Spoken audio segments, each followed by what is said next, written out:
Well, it's over now.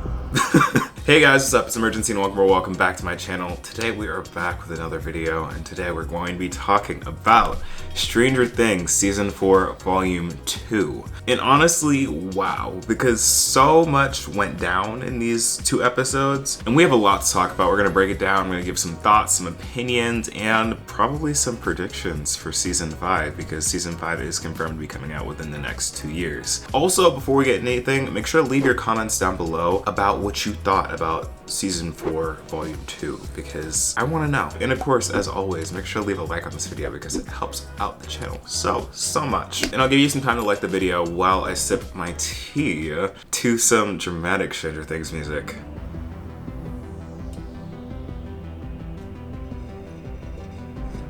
Okay, you did it? Cool. Let's get started. So like I said, Volume 2 brought us a lot of content. They gave us over 3 hours of content in just 2 episodes. And honestly, an amazing feat for the showrunners of Stranger Things. But because of that, we're also going to break this review up into 2 sections. 1 video, 2 sections. We're going to talk about Episode 8 really briefly, and then we're going to really get into Episode 9 because I feel like that is where all the meat and the juice and the drama of Volume 2 really resides. So Episode 8, I feel like there were like 2 major things that went down.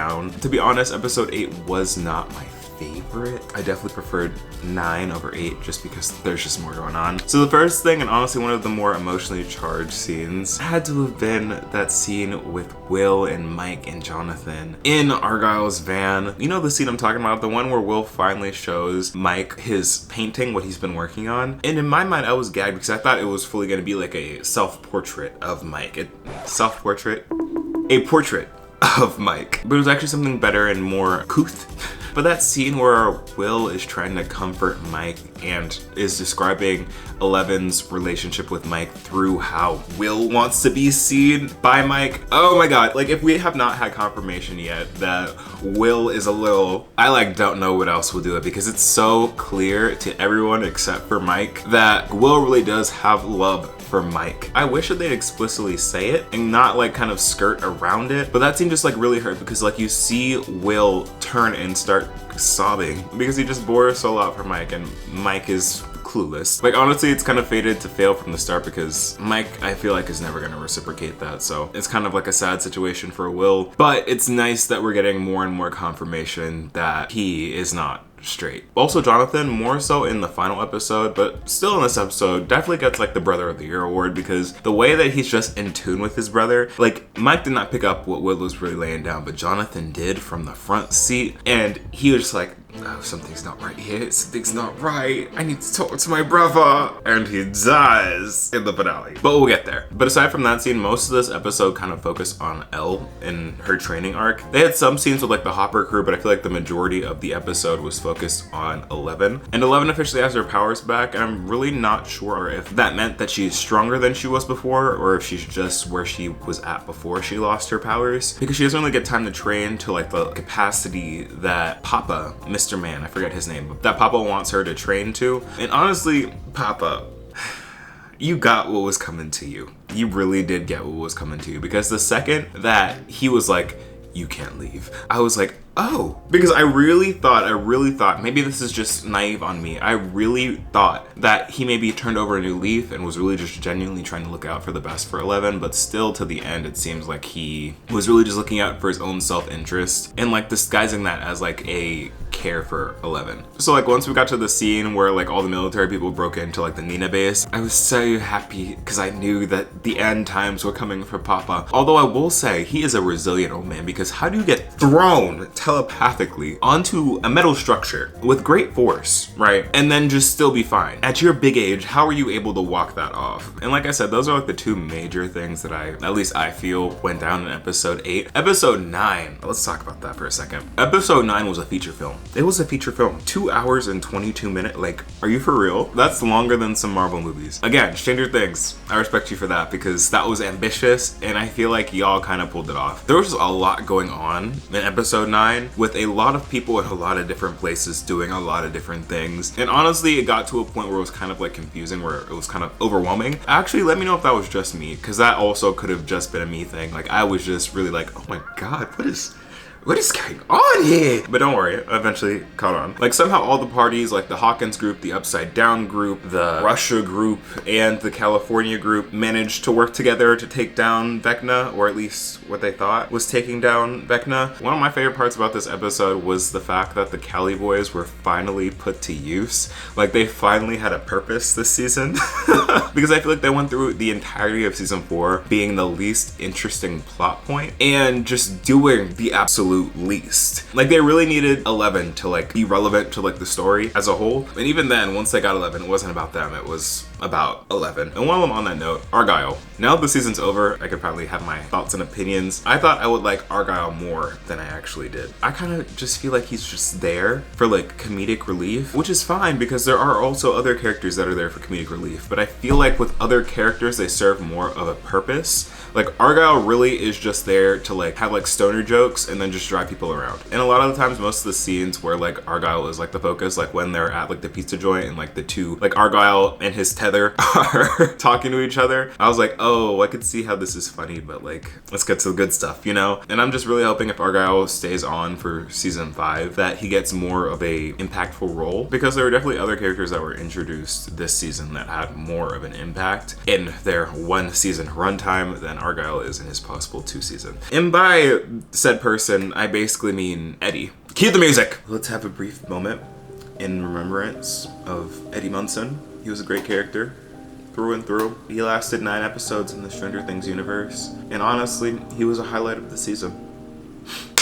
But let's talk about it. So we all had theories, right? We all had theories that someone was going to die at the end of season 4. If you saw my review for part 1 of Stranger Things season 4, you know that I had been asking, and a lot of other people have been asking for some real stakes in this show, for someone to kick the bucket, and I feel like we got that to a certain extent. I have been seeing some discourse online about aspects of the finale that kind of take away from like the stakes, specifically with Max, which we'll get into. But with Eddie, he's confirmed croaked. At least for now. You know how Stranger Things likes to bring people back. So who knows, in season 5, he might come back as like a Vecna adjacent. But as far as we know now, Eddie is no more. And honestly, I feel like the way that he went out, I don't know if it was necessarily necessary for him to hang back and fight the bats. Although I get that if he didn't, maybe the bats would have followed them into like the human world and or went back to Vecna's house and caused some trouble there. I don't know, I'm just kind of sad because I really liked Eddie as a character. And him and Dustin's moment at the very end, they were acting their asses off. I'm sorry, they were acting their asses off. Like I felt so sad, but I feel like it was necessary to move the plot along and again to show some stakes, because Eddie really did become one of the integral members of the cast. Like he felt in like his short amount of screen time like he was one of the main characters, unlike other characters that happened to croak, like Billy,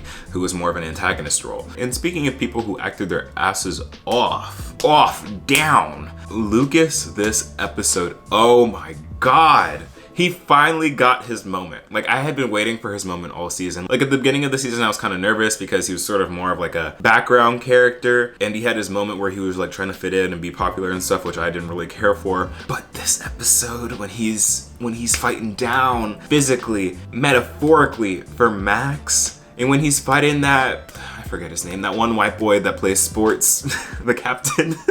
I love Lucas down. Like even from like the simple facial expressions, like his face when he saw Max get lifted and then start. Something is wrong with me. Something is wrong because that was so not okay. But you know what I mean? When she started getting Vecna'd, honestly just a powerful performance because you can just hear and see the pain that he's like losing Max. And that also brings up a question for me, tangent, about the sports guy, you know, sports captain who was like having these conspiracy theories about the Hellfire Club. Did the rest of them kind of just like give up after he got split in 2 by the earthquake? Because that was satisfying. When he got fissured, that was satisfying. But did the rest of them kind of just like give up? Because why did they only send 2 people? Like if they knew they were going to have like the final showdown, why were only 2 of them there? Like Erica beat the first guy down. Love you, Erica. But why send only 1 reinforcement? I don't know. But let's talk about the final fight. Let's talk about Max, Vecna, and 11. So as we know, spoiler alert, actually I don't even know if this deep in the video, it's already spoilers. But Max gets Vecna'd. And that whole scene where like 11 is just like pinned there and Vecna's doing his whole like thing. And Will comes out of nowhere and he's like, 11, I love you. I love you. I've always loved you. I'm sorry, that took me at the scene because 11 is fully hemmed up like she's being choked down, suffering, tears rolling down. And she hears this little boy's voice being like, 11, I love you. Like, if I was 11, I'd have been like, shut up. Like, shut up. I am fighting for my life here, and you're here trying to tell me I love you? Please. But I guess for her, that gave her the strength that she needed, because then all of a sudden she just like does whatever mind thing she did. I don't really understand if it was just like a general like force of energy, or if she like actually like directed it at Vecna, because when they cut to black, do y'all remember that? Do y'all remember that scene? Because this took me out for no reason. When they cut to black and they come back and Vecna is just like, I'm sorry, that took me out because I was not expecting to see Vecna flailing in the air. But getting back to Max, I'm really confused because it really made it seem like they were going to kill off Max because of that whole scene, again, with like Lucas and Max, where she's like, I don't want to die, I'm not ready to die. And having Lucas and 11 sob over her. Only for it to come out like after a 2-day time skip, which was kind of weird. That she's like in a coma because 11 somehow restarted her heart through like, I was gonna say mental math, please. Through like her powers, which we also don't have an explanation for yet. I'm just kind of confused, and this is like where some of like the controversy comes from for this episode, because a lot of people feel like if they're going to kill off Max, they should have just killed off Max, like let it be done, instead of either dragging it out or like making it ambiguous and like bringing her back. But honestly, I don't know how to feel about this. I honestly could have gone either way and enjoyed it either way. I'm just interested to see like what route they take with this, because you remember that scene where 11 comes back and she's like searching inside Max's mind when she's in the coma and she doesn't see anything. Initially, I thought that was because maybe when 11 brought back Max, she only brought back the vital functions where she needs to live, but mentally, Max is already gone and like taken by Vecna, which will be very dark. And if they go that route season 5, I'll be like, wow, because that would definitely be a darker turn. But it could also be that like she just didn't find her in her like couple seconds of like searching around Max's mind. But regardless, I feel like they're definitely setting up a lot for season 5. I personally enjoyed how much time they spent setting up for season 5, because it seems like they're going right from season 4 into season 5. Like there's no time skip, there's no nothing, because Vecna is somehow back and ready for more smoke after Nancy put a bullet in him. It only took him 2 days. It only took him 2 days. He had to rest up, and then he was ready for more. But yeah, they spent a lot of time showing like the fallout from like the earthquakes that happened after Vecna collected his 4th soul. Quick note on that: the earthquakes, I thought it was going to be more torrential. Again, we might get that in season 5. We might see like how bad it's actually gonna get. But the earthquakes looked cool when Nancy was being showed them in her memories. They looked like they were going to be like terrible, terrible, terrible. And it still was a bad destruction, but I thought like the whole city would be plundered. So when that scene ended where it was just like the 2 crossroads of like rift opening up, I was kind of like, oh, that's it? Nothing's gonna come out, nothing's gonna fall in, like what? That's it? But apparently the actual reaction from like the earthquake takes like a 2-day time period to actually like do something. So yeah, the very last scene of the finale makes it seem like we're about to get something really juicy, something cinematic, and honestly, possibly maybe even traumatic. But I'm really excited for it, and I hope you are too. Some other quick things I just wanted to mention. It seems like Robin's love interest might be coming on again for season 5. It might be a part of like the main cast, because the way that they were setting it up where she's finally talking to Girly makes it seem like there's going to be some development here, and that she's going to get in the mix along with the rest of the group, and I really do love that. Another thing I want to point out, just like a minor thing, I really did like the symbolism of Elle's hair this season, because I feel like at the beginning of the season, Elle's hair is matching the family that she's living with, so she got the buyer's bangs. Every last one of them got some bangs, and she copped herself some bangs too. But now that she's back under the care of Hopper, they both bald-headed, and honestly, I love that. I really do love that. I love that little symbolism showing like where she's at. And finally, the last question that I have: where are Murray and that Russian dude? Where'd they go? Because out the government car, when Joyce and Hopper appeared, I didn't see any Murray or Russians. So I'm not sure if like they got dropped off beforehand, or if they're just sitting around somewhere else. Like, how are they going to be a part of season 5? Because I'm sure they are. I honestly guess we'll have to wait and see. But yeah, those are all my thoughts for Stranger Things season 4 volume 2. I really did enjoy these 2 episodes and enjoyed season 4 as a whole. I definitely keep what I said in my last video. I did enjoy season 4 a lot more than I did season 3. And for that, I have to give it a 8.5 out of 10. But yeah, like I said before, let me know what you thought about season 4 in volume 2 down in the comments below. If you're new to the channel, make sure to hit that subscribe button and turn on my post notifications, leave a like, follow me on socials, all of that. But other than that, y'all, thank you so much for watching. I've been imuRgency, and I'll see you in the next video. Peace.